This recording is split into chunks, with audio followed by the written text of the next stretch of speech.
Hey everyone, thanks for clicking on the full race review of my final race of the Spring Classic at Calabogie. Without spoiling too much, we have to deal with large pieces of loose debris, some stalled cars, dealing with an angry pack of minis desperate for an overtake in the closing minutes as well. If you've seen my last video, skip to about a minute 30 into this one, so you can pick up where you left off. The drama of the final race began even before the lights went out. Due to a miscommunication releasing the cars onto the track, I ended up being several grid slots behind where I was supposed to be. I'm supposed to be gridded up beside the black Mazda RX-8, but that didn't end up happening. For this race, I would actually end up starting 5th in class.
Things calmed down for a few laps after that first lap madness, and everyone settled into a pace with me in the lead. We didn't have a rear-facing camera mounted, but you're about to tell from my racing line that I'm now driving in a compromised position. Current championship leader Owen Clark is right on my tail alongside his teammate, and I'm not letting him take away my lead without a fight. As I mentioned briefly in my review of Race 2, the Ryspec FRSs run with a different gear ratio due to them having a different transmission than we do. Both transmissions have their advantages and disadvantages, but the change in ratios in the top end is where I lose the vast majority of my time and leaves me vulnerable, forcing me to defend at a point when I need to have as much straight line speed as possible.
Yeah, that's going to become important in a minute or two.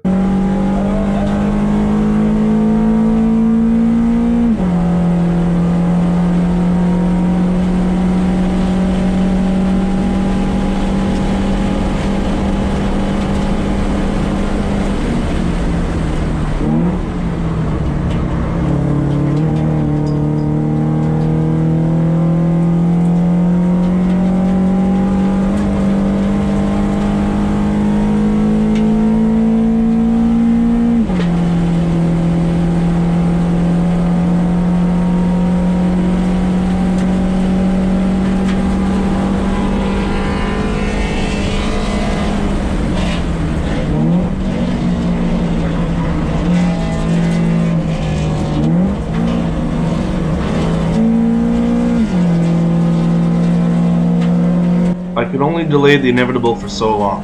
The gear ratios left me a bit of a sitting duck, however I always take every opportunity I can to get a good result.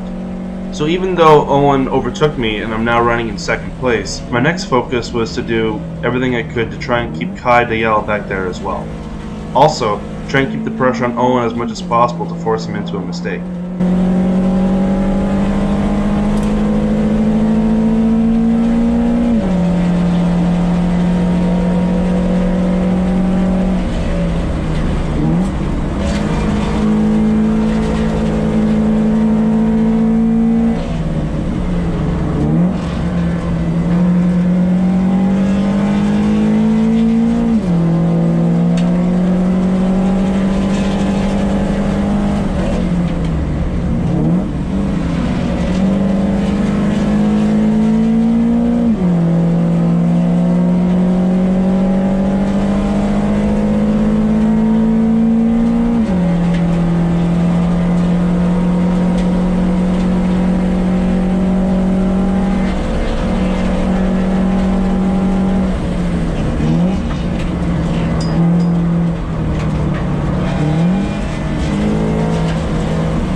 As much as I try to defend against Kai, my less than stellar exit into turn 2, plus the tow he had on me and the gear ratios as well, I was again a bit of a sitting duck. Despite losing first and second, I'm still running in third with a solid 10-second lead away from Nelson Chan running in fourth. And then, on lap 8, with 13 minutes left in the race, they finally decided to throw a full Crucial to clean up that bumper that had been sitting in the middle of the track. You know, that bumper that had been sitting there since lap 2, coming out of the last corner. That one.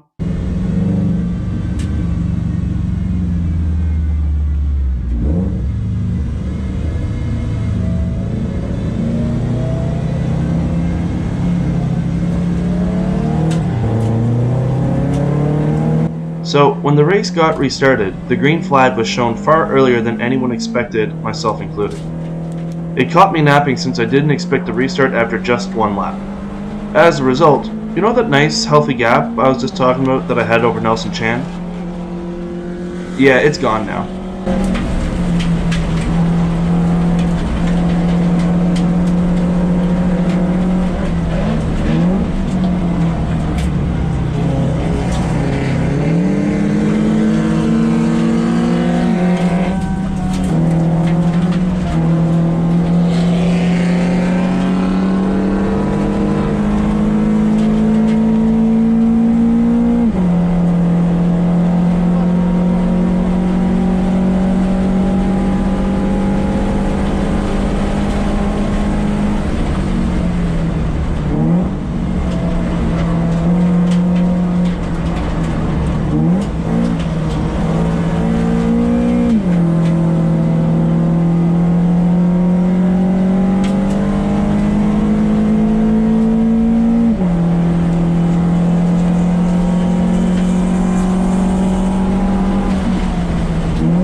Even more now, I needed to defend my position like crazy. Chan's Mini still has a significant horsepower advantage over us. Every straight, Every braking zone is an opportunity for him, and I need to drive accordingly.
You're not going to get to hear my adrenaline-fueled excitement on the last lap. Instead, enjoy the sound of the sensor bar.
Okay, so I've decided that my post-finish line celebrations are a bit too embarrassing for YouTube at the moment. Maybe one day, but today is not the day. I was just filled with absolute elation and relief that I just couldn't hold back. Even on the last lap when a podium looked possible, but I was also unsure that I just couldn't contain myself when I eventually crossed the line. The front-facing camera left out so much action that was occurring in my mirrors behind me that this video really can't do justice for with just the forward-facing camera. As much as I enjoy racing, I was so thankful that that one was over. Defending like that when sharks are circling is never easy, but to be able to do it over multiple laps for 10 minutes was some of the most stressful racing I've ever had to do. My consistency over the weekend with my 2 fourth place finishes in the first and second races, and then the third one that you just witnessed, took me from 9th place in the standings to 4th. Although there is a bit of a gap to Owen Clark out front, we are still under halfway in the season. There's still 8 races left, and we think that the next race in iCar should be suiting us a lot better. Thank you very much for watching. Don't forget to like and subscribe if you want. It would really help me out. I am trying to get into a bit more of content creation, so if there's anything else you'd like to see me do or make, please let me know. As most of you know as well, I'm an avid sim racer on iRacing. This weekend, I'll be competing in the 6 Hours Watkins Glen with my teammate Matt Adams. Matt is also one of the crew members for the race car, so it's a bit of a fun real-world connection there for everybody. Link to his Twitch channel and our race will be in the description and is on the screen right now. Hope to see you there as well.